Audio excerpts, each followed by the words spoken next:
Hi everyone, welcome back to my channel. So today I'm just going to have a little chat about hypopressives, what it is and why we do it. So hypopressives is a breathwork and movement technique. So in the same way that yoga and Pilates, you do breathwork and you move, it's very similar in that sense. So you go through breathwork progressions and movement progressions to basically build a picture of learning more about the technique, adding in new poses, playing around a bit with the breath work, and the whole movement system with hypopressives is about tapping into that synergy that we've got between our pelvic floor and our diaphragm. So when we breathe in, our pelvic floor relaxes, and when we exhale and the diaphragm moves up, our pelvic floor naturally moves up with it. And this is because we've got fascia connections and other connections through our tummy and pelvic area.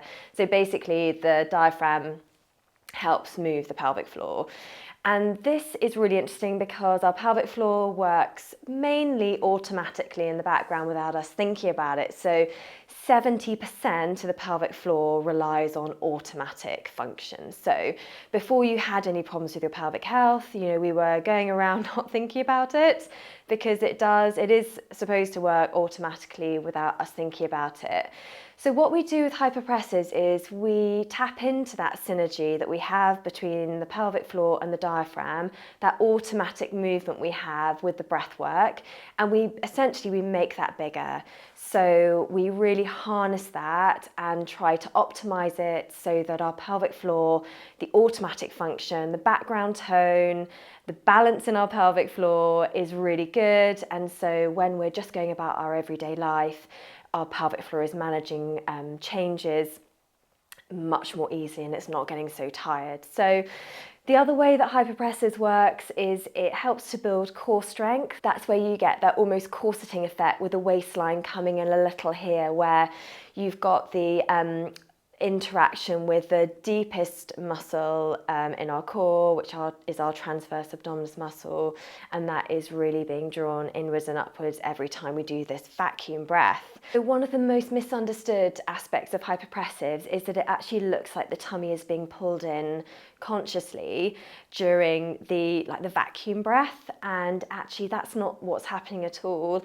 We use the movement of the rib cage, so we gently widen the rib cage after we've exhaled, and that basically draws the pelvic floor up with the diaphragm, and it creates this hollowing where we're basically lowering the pressure in that whole area. We're lowering pressure to build strength, to increase tone, and it does look a bit weird, but it is quite misunderstood from that perspective because with pelvic health, we're used to contracting and relaxing our pelvic floor, maybe working on some whole body strength and tone where we're adding in pelvic floor muscle training. And this is a way of training your core and your pelvic floor in a very, very different way. And it's actually quite counterintuitive because you're not going to be squeezing your pelvic floor at all when you're learning hypopressives. It will just gently contract with the vacuum. So I'll just show you here what it looks like. So when you're learning, and I have got some videos on here for beginners, so have a little look at those.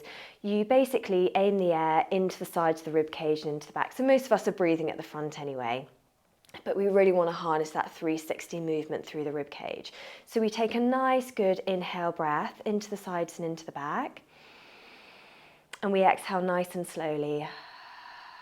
So that breath just fades away rather than forcing the air out. Breathing in. And again, exhale without forcing. So it's almost like misting a window. So it's moderate strength, but it's not forced. We do that 3 times. Then on the last exhale, we exhale, hold the breath out, and pause, and then stretch the ribs. So it's an inhale. We exhale, pause, stretch the ribs without letting in any air. And then you breathe in. So you can see there that I exhaled, held my breath out, and then gently stretched my ribs towards my hand. So it's kind of like moving the ribs to where you would normally when you breathe in, but you're not breathing in. So you're using these intercostal muscles to push the ribs sideways, and you get some movement through the whole of the rib cage as well with that. And that's what creates this hollowing, and this is where the magic happens with hypopressives.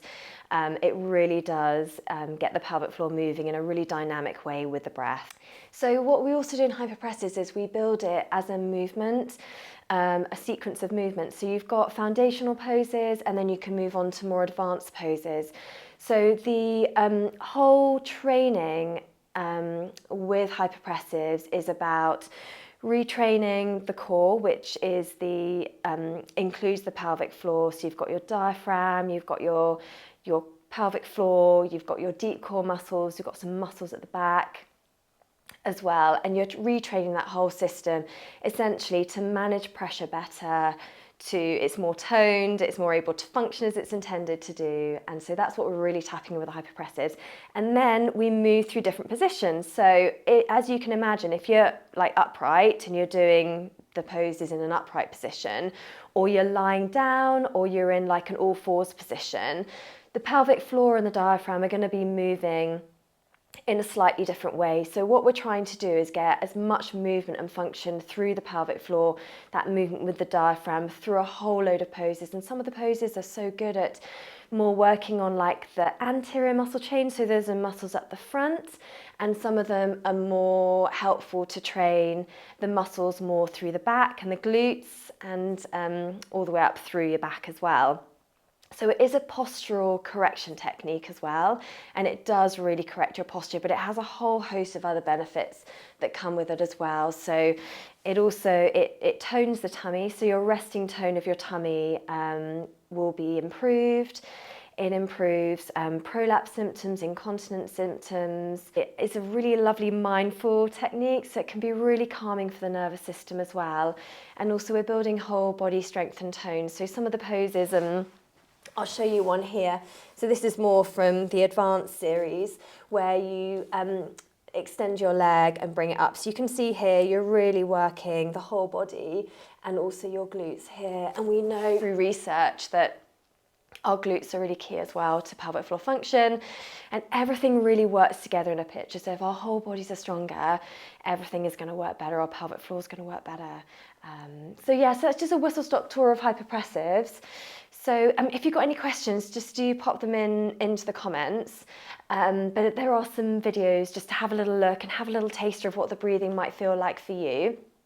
But it is a really powerful technique for pelvic health, and we work with women one-to-one, myself and my coaches, and it's a symptom improvement program, so you can work through the poses with us, work through the breathing, and then we monitor your symptom improvements the whole way through, and we're getting fantastic results with the women we're working with. So if you want to get in touch, then there's more in the description box below. Let me know what you think, and if you've done hypopressive before, let me know in the comments, and I'll see you again next time. Bye.